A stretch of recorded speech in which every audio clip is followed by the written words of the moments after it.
Hello student, स्वागत है मेरे इस यूट्यूब चैनल पे that is AR online study. तो आज के इस वीडियो लेक्चर में मैं एक नया चैप्टर को स्टार्ट करने वाला हूँ that is non linear partial differential equation of first order. अब सवाल ये उठता है कि नॉन लीनियर क्या होता है और फर्स्ट ऑर्डर क्या होती है। नॉन लीनियर का मतलब होता है जिसकी मैक्सिमम पावर मोर देन 1 हो, ठीक है। और फर्स्ट ऑर्डर का मतलब होता है मैक्सिमम डेरिवेटिव 1 हो, ठीक है ना। 1 से ज़्यादा नहीं होना चाहिए, तभी आप इस चैप्टर का क्वेश्चन को बना पाइएगा। अब देखिए, ये हमारा चैप्टर ही खुद बता रहा है कि हम जो क्वेश्चंस होने वाले हैं वो फर्स्ट ऑर्डर का नॉन लीनियर होने वाले हैं, ठीक है ना। अगर फर्स्ट ऑर्डर का नॉन लीनियर क्वेश्चंस आपको दिखेगा तो आप समझ जाइएगा कि ये इस चैप्टर का क्वेश्चन है। और इस चैप्टर में मैं आपको 4 टाइप्स बताऊंगा, ठीक है ना, कि डिफरेंट टाइप किस तरह से सॉल्व होते हैं नॉन लीनियर का क्वेश्चंस। एक इम्पॉर्टेंट बात कि ये जो पूरे पार्शियल डिफरेंशियल इक्वेशन का सीरीज चल रही है, ठीक है। मैंने प्रीवियस लेक्चर में मैंने बताया लेग्रांज मेथड, ठीक है। उसमें मैंने क्या बताया कि वो लीनियर था और फर्स्ट ऑर्डर का था, यानी कि हमारा जो पार्शियल डिफरेंशियल इक्वेशन का जो क्वेश्चन है उसे सॉल्व करने का डिफरेंट टाइप है, ठीक है। तो ये इम्पोर्टेंट हो जाती है कि आपको कौन सा क्वेश्चन में कौन सा टाइप लगाना है, कौन सा मेथड लगाना है। जब तक आपको ये पता ही नहीं चलेगा तब तक आप क्वेश्चन को नहीं बना सकते, ठीक है। तो मैंने लेग्रांज मेथड अच्छे से बताया, कंप्लीट बताया। अगर आप उस वीडियो को नहीं देखें हैं तो मैंने प्रीवियस लेक्चर में मैंने 2-4 वीडियो अपलोड किया, उसमें आप जा कर के देख सकते हैं और उसे आप समझ सकते हैं। आज के मैं इस लेक्चर में बताऊंगा नॉन लीनियर का किस तरह से क्वेश्चन बनाया जाता है और उसे देख करके किस तरह से आइडेंटिफाई करें कि ये कौन सा पर्टिकुलर टाइप का है, ठीक है। तो चलिए कुछ एग्जांपल्स है और इस एग्जांपल के माध्यम से हम समझते हैं कि इस चैप्टर का जो क्वेश्चंस होगा इस एग्जांपल में कौन कौन है, ठीक है। तो मैंने कुछ एग्जांपल्स रखा है, तो चलिए समझते हैं कि ये क्या है। अगर आपको ऑर्डर और डिग्री को समझने में मुश्किल होती है बच्चों, तो प्लीज़ आप जा कर के उसे देख लीजिए और अच्छी तरह से ऑर्डर और डिग्री को आइडेंटिफाई कर लीजिए, क्योंकि जब तक आपको ऑर्डर और डिग्री पता ही नहीं चलेगा तब तक आप आइडेंटिफाई नहीं कर पाइएगा कि ये पार्शियल डिफरेंशियल इक्वेशन लीनियर है कि नॉन लीनियर, ठीक है। तो देखिए, ये जो एग्जांपल्स है ये फर्स्ट ऑर्डर का है। क्या है? ये फर्स्ट ऑर्डर का है। ये भी फर्स्ट ऑर्डर का है, ये फर्स्ट ऑर्डर का है, ये भी फर्स्ट ऑर्डर का है, लेकिन ये फर्स्ट ऑर्डर का नहीं है, ये थर्ड ऑर्डर का है बच्चे। अब देखिए, ये क्या नॉन लीनियर है? हाँ, ये नॉन लीनियर है। मैक्सिमम पावर मोर देन 1 है, ठीक है ना। या ये क्या है? ये लीनियर है बच्चे, ये नॉन लीनियर नहीं है, ये लीनियर है। ये क्या है? ये एक नॉन लीनियर है। क्यों? क्योंकि पी क्यों आपस में मल्टीप्लाई है। ये क्या है? लीनियर है। ये नॉन लीनियर नहीं है। ये क्या है? लीनियर है। क्यों लीनियर है? क्योंकि इसकी जो पावर है वो क्या है? 1 है। नॉन लीनियर का मतलब होता है मैक्सिमम पावर मोर देन 1, ठीक है ना। पावर क्या होने? 1 से ज़्यादा होना चाहिए। अब ध्यान से देखिए बच्चे कि इस चैप्टर का इसमें कौन कौन सी क्वेश्चंस है। मतलब इस चैप्टर में आपका जो क्वेश्चंस है, सबसे पहले एक नॉन लीनियर होना चाहिए और फर्स्ट डिग्री। तो बताइए कौन कौन एग्जांपल्स है जो इस क्राइटेरिया को सेटिस्फाई कर रही है। अब ध्यान से देखिए, एग्जांपल नंबर 1 और एग्जांपल नंबर 3, ये मात्र 2 ही क्वेश्चंस है जो कि इस पर्टिकुलर चैप्टर का है। या तो टाइप 1, टाइप 2, टाइप 3 जो मैं बताने वाला हूँ अभी कुछ मिनटों में, ठीक है, या इस वीडियो में बताऊँगा ना तो फिर अगले नेक्स्ट वीडियो में बताऊँगा। या तो टाइप 1 से बनेगी या फिर टाइप 2 से या फिर टाइप मतलब फर्दर टाइप से, किसी न किसी टाइप से ये बनेगी। मतलब कि इतना मैं श्योर हूँ कि ये दोनों जो क्वेश्चंस हैं वो इस चैप्टर का है। तो ये आपको आइडेंटिफाई करनी है कि कौन सा क्वेश्चन कौन से चैप्टर का है और कौन सा टॉपिक का है, ठीक है ना। जब तक आप ये आइडेंटिफाई नहीं कर पाइएगा तब तक आपसे क्वेश्चन बनने वाला नहीं है, ठीक है स्टूडेंट। ये चीज़ आपको ध्यान में रखनी है। Solving non linear partial differential equation of first order. अब देखिए सॉल्व करने का क्या तरीका है। तो ये इस पर्टिकुलर चैप्टर में 4 टाइप है, ठीक है। टाइप 1 जो function of p comma Q में दिखेगा, टाइप 2 इस फॉर्म में दिखेगा, टाइप 3 इस फॉर्म में दिखेगा और टाइप 4 आपको इस फॉर्म में दिखेगा। फिर उसके बाद आ जाता है बहुत इंपॉर्टेंट, मोस्ट इम्पॉर्टेंट, ये BBI मोस्ट इम्पॉर्टेंट क्वेश्चन है। इस टाइप का जो क्वेश्चन जो आता है रिड्यूसिबल फॉर्म वाला, वो आपके एग्ज़ाम में अधिकतर देखने को मिलती है, चाहे आप कोई भी यूनिवर्सिटी में हो। इस टाइप का जो क्वेश्चन है रिड्यूसिबल फॉर्म का मैं आपको बताऊंगा, आपका एग्ज़ाम में पूछा जाता है, ठीक है ना। तो ये इम्पोर्टेंट है।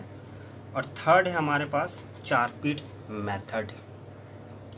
बच्चों मैं यहाँ पे ब्रह्मास्त्र का यूज़ किया हूँ। ये एक ऐसा चैप्टर है कि कोई भी वो हो, मतलब कि वो लीनियर हो या नॉन लीनियर हो, घंटा इसको फ़र्क पड़ता है, कुछ फ़र्क नहीं पड़ने वाला चारपीट्स को, वो दोनों का सॉल्यूशन निकाल देता है।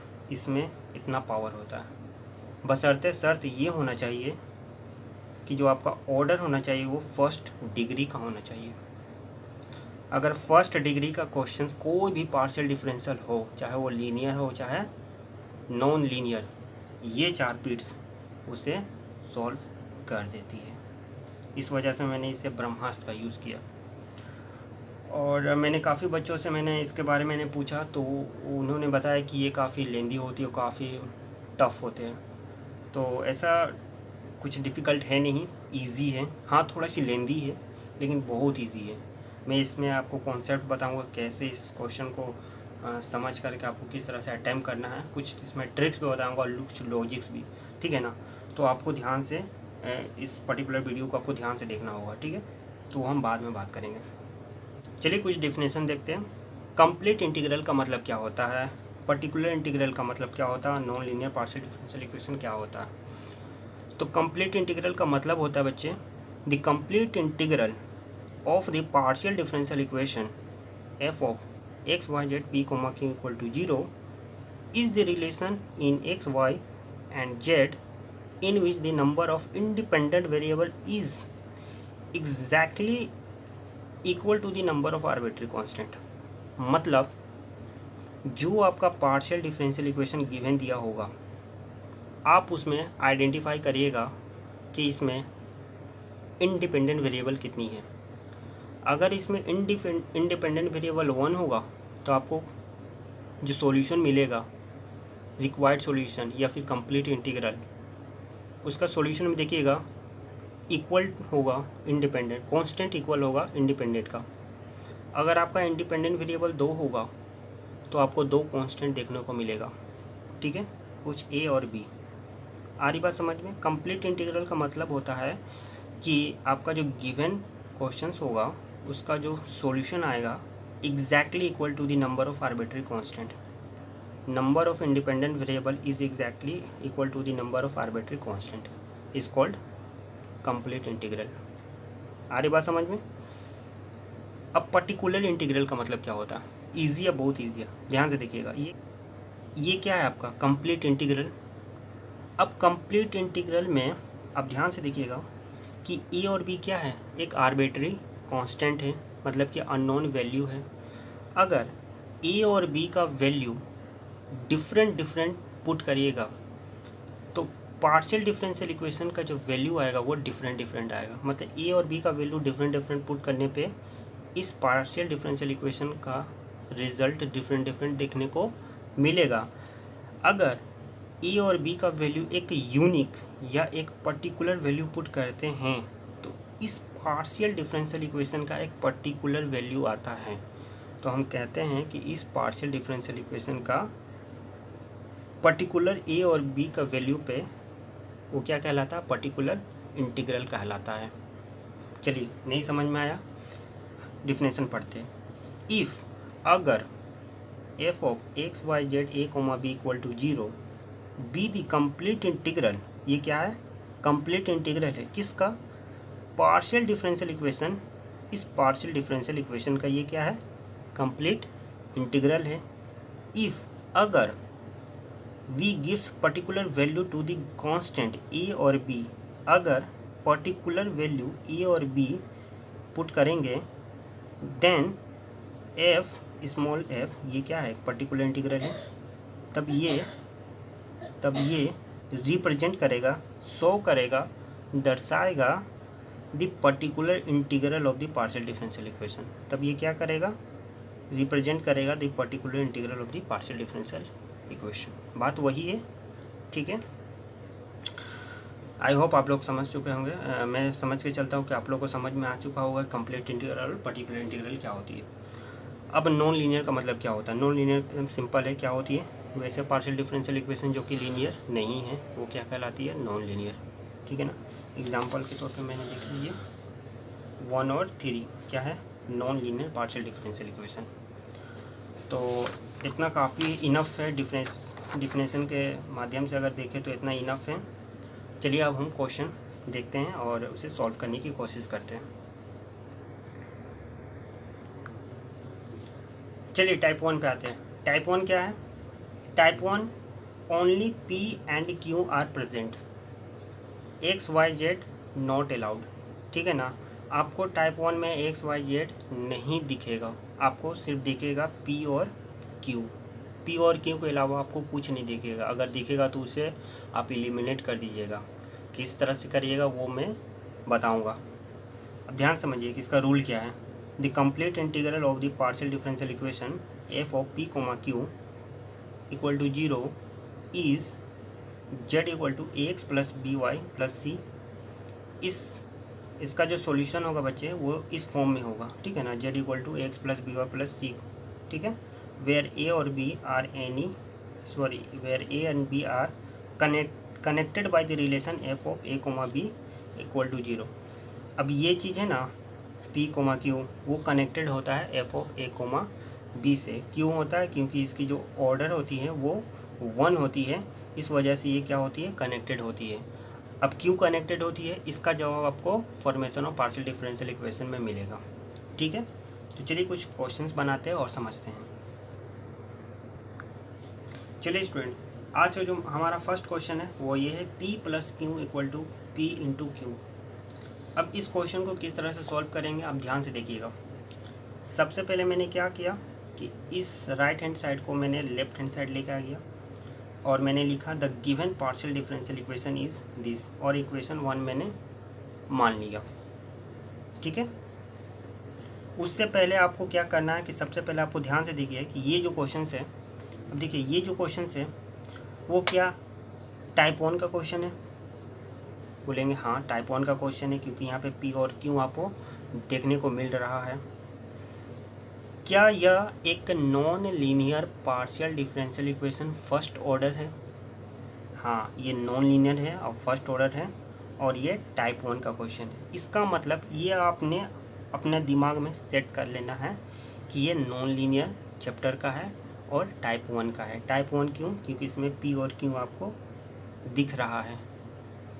तो उसके बाद आपको क्या करना है, वो चीज़ मैंने लिखना है the given partial differential equation is, equation को आपको एज इट इज़ लिख देना है और इक्वेशन 1 मान लेना है। अब ये किस फॉर्म में दिख रहा, it is of the form of f of P, Q equal to 0, therefore the complete integral is z equal to ax plus b y plus c. मैंने बता रखा था कि इसका जो सॉल्यूशन होगा, कंप्लीट इंटीग्रल होगा, वो इस फॉर्म में होगा ax plus b y plus c. इसे मैंने इक्वेशन 2 मान लिया। Where a and b are connected by the relation f of a, b equal to 0। अब यहाँ पे p और q को रिप्लेस करेंगे और a और b का वैल्यू पुट करेंगे, ठीक है ना। p और q को रिप्लेस करके a और b का वैल्यू पुट कर देंगे। अब देखिए यहाँ पे p और q, p plus q minus p q, हम यहाँ पे लिखेंगे a plus b minus a b, ठीक है। आपको सारा क्वेश्चन में ऐसे ही करना है। अब यहाँ पे क्या किया मैंने, b का वैल्यू निकालें। आप यहाँ पे a का भी वैल्यू निकाल सकते हैं, डजेंट मैटर, ठीक है। चलिए यहाँ पे मैंने a का भी वैल्यू निकाल दिया और चाहे आप बी का वैल्यू पुट करिए इक्वेशन नंबर 2 में या फिर ए का वैल्यू पुट करिए, सॉल्यूशन में कोई फ़र्क नहीं पड़ने वाला। ठीक है, now putting the value of b, मैंने बी का वैल्यू लिया in equation 2 we get, equation 2 में मैंने बी का वैल्यू पुट किया तो आपको इस फॉर्म में देखने को मिला z equal to a x plus a by a minus 1 into y plus c. ये क्या है, ये रिक्वायर्ड कंप्लीट इंटीग्रल है इस पार्शियल डिफरेंशियल इक्वेशन का। ठीक है, ए और सी यहाँ पे क्या है, एक एनी आर्बिट्री कांस्टेंट। ये आपका कंप्लीट सॉल्यूशन हो गया। देख रहे हैं कितना इजी है। चलिए हम लोग नेक्स्ट क्वेश्चन में चलते हैं। P square plus q square equal to 1। अब देखिए इसका सॉल्यूशन क्या होगा, क्या होगा, the given partial differential equation. इस इक्वेशन को मैंने इसे राइट हैंड से इसे लेफ्ट हैंड साइड लेके आया और इसे इक्वेशन नंबर 1 मान लिया। उसके बाद ये किस फॉर्म में दिख रहा है आपको, तो ये आपको दिख रहा होगा f of p comma q के फॉर्म में। तो लिखेंगे it is of the form of f of p comma q equal to 0। Therefore the complete integral is z equal to a x plus b y plus c, where a and b are connected by the relation f of a, b equal to 0। ठीक है, यहाँ तक आपको हर question में करना ही है। ठीक है ना, टाइप 1 में आपको यहाँ तक आपको हर क्वेश्चन में करना ही है। उसके बाद क्या करना है कि p और q का वैल्यू रिप्लेस कर देंगे a और b से। तो जहाँ जहाँ आपको p और q दिख रहा होगा वहाँ पे हम पुट करेंगे a और b। ठीक है, तो मैंने यहाँ पे a और b का वैल्यू पुट किया। अब a का value a square equal to 1 minus b square. ठीक है ना, ये जाएगा प्लस में, अब ये इधर हो जाएगा माइनस में, ए हो जाएगा root under plus minus this. चलिए मैं यहाँ पे प्लस ही में ले लेता हूँ। ठीक है ना, क्योंकि यहाँ पे प्लस ही वैल्यू लेते हैं, निगेटिव नहीं। चलिए मैंने यहाँ पे प्लस वैल्यू मैंने लिया। अब आप बच्चों ध्यान से देखिए कि यहाँ पे ए का जो वैल्यू है आप यहाँ पे पुट कर सकते हैं इक्वेशन नंबर 2 में। ए को रिप्लेस करके आप लिख सकते हैं under root 1 minus b square. लेकिन आप ध्यान से देखिए, जब आप under root 1 minus b square लिखिएगा तो ये जो आपका कंप्लीट इंटीग्रल ये रूट के फॉर्म में आ जाएगा। ठीक है ना, लेकिन आपका जो कंप्लीट इंटीग्रल होता है वो रूट के फॉर्म में नहीं होता, वो एक लीनियर के फॉर्म में होता है। तो जब जब आपको ये रूट दिखेगा तब तब किसी तरह से आप इसे एलिमिनेट करने का कोशिश करिएगा। तो मैं यहाँ पे एलिमिनेट कर रहा हूँ। बी को मैंने पुट किया साइन अल्फ़ा, अल्फ़ा यहाँ पे एक कॉन्स्टेंट है, तो यहाँ पे ए का वैल्यू आया कोस अल्फ़ा। ठीक है, ठीक है ना, वो क्या होता है 1 minus sine square alpha equal to, ये बेसिक ट्रिग्नोमेट्री का फार्मूला है बच्चों।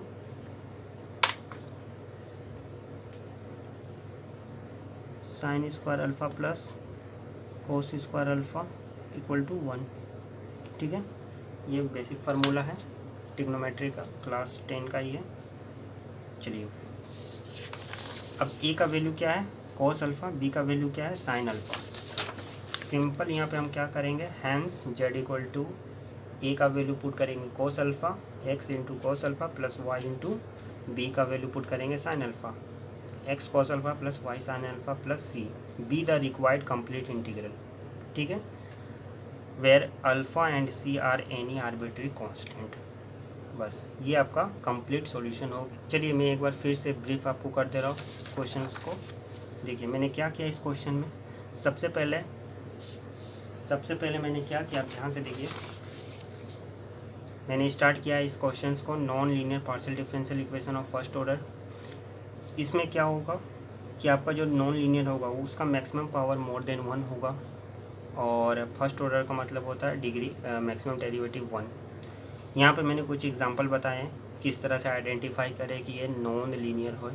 ठीक है, तो ये मैंने फर्स्ट और थर्ड को मैंने देखा कि ये नॉन लीनियर कैटेगरी का है, तो मैंने यहाँ पे टिक कर दिया। अब इसे सॉल्व करने का मैंने 4 मेथड है और एक 4 बिट मेथड, 5 मेथड है सॉल्व करने का। ठीक है, ये कुछ एग्जांपल्स मैंने कुछ ये डिफिनेशन मैंने बताया। चलिए जो टाइप 1 है, टाइप 1 में मैंने बताया कि आपको सिर्फ पी और क्यू दिखेगा, एक्स वाई जेड आपको नहीं दिखेगा। फिर मैंने क्या बताया, कुछ क्वेश्चंस लिया। ये क्वेश्चंस आपको टाइप 1 में दिख रहा, पी और क्यू दिख रहा। अब पी क्यू दिख रहा है, अब क्या लिखेंगे, the given partial differential equation मैंने इक्वेशन 1 माना। ये इक्वेशन आपको f of p comma q के फॉर्म में दिख रहा, तो यहाँ पे मैंने लिखा था complete integral is z equal to a x plus b y plus c, equation number 2, where a and b are connected by this relation. और यहाँ पे मैंने ए का वैल्यू बी के फॉर्म में निकाला या फिर बी का वैल्यू ए का फॉर्म में निकाला, दोनों का मैंने वैल्यू निकाला। अब दोनों में से किसी एक वैल्यू को आप इक्वेशन नंबर 2 में पुट कर रहे हैं और यहाँ पे आपका जो सॉल्यूशन आएगा वो कंप्लीट सॉल्यूशन आएगा। ठीक है बच्चे। सेकेंड मैंने क्वेश्चन क्या लिया, p square plus q square equal to 1। इस क्वेश्चन मैंने क्या किया, the given partial differential equation as it is मैंने इक्वेशन के लिखा और ये किस फॉर्म में आपको दिख रहा है, f of p comma q. ठीक है। देयरफॉर इसका कंप्लीट इंटीग्रल क्या होगा, z equal to a x plus b y plus c. Type 1 का जितना भी क्वेश्चन है, ठीक है ना, सबका कंप्लीट इंटीग्रल आपको इस फॉर्म में दिखेगा बच्चे। ठीक है। इक्वेशन नंबर मैंने इसे 2 मान लिया। Where a and b are connected by this relation. अब यहाँ पे पी और क्यू को रिप्लेस कर देंगे ए और बी से। मैंने ए पी और क्यू को रिप्लेस कर दिया ए और बी से और मैंने ए का वैल्यू निकाला बी के फॉर्म में। अब हमारा जो कंप्लीट इंटीग्रल होता है बच्चे वो रूट में नहीं होता है, वो लीनियर के फॉर्म में होता है। ठीक है ना। अगर आपको इस तरह से रूट में दिखे तो किसी तरह से कोशिश करिएगा उसे एलिमिनेट करने का। तो मैंने यहाँ पे बी का वैल्यू साइन अल्फ़ा लिया क्योंकि 1 माइनस साइन स्क्वायर अल्फ़ा होता है कोस स्क्वायर अल्फ़ा, और स्क्वायर अब ये रूट आपस में कैंसिल आउट हो जाएंगे तो हमारा यहाँ पे एक लीनियर फॉर्म में दिखेगा। तो मैंने बी का वैल्यू साइन अल्फ़ा माना और अल्फ़ा यहाँ पे क्या है, कांस्टेंट है, तो ए का वैल्यू हमारा कोस अल्फ़ा मिला। फिर मैंने क्या किया, ए और बी का वैल्यू मैंने इक्वेशन नंबर 2 में पुट किया और हमारा ये कंप्लीट इंटीग्रल मिल गया। आज के लिए बस इतना ही।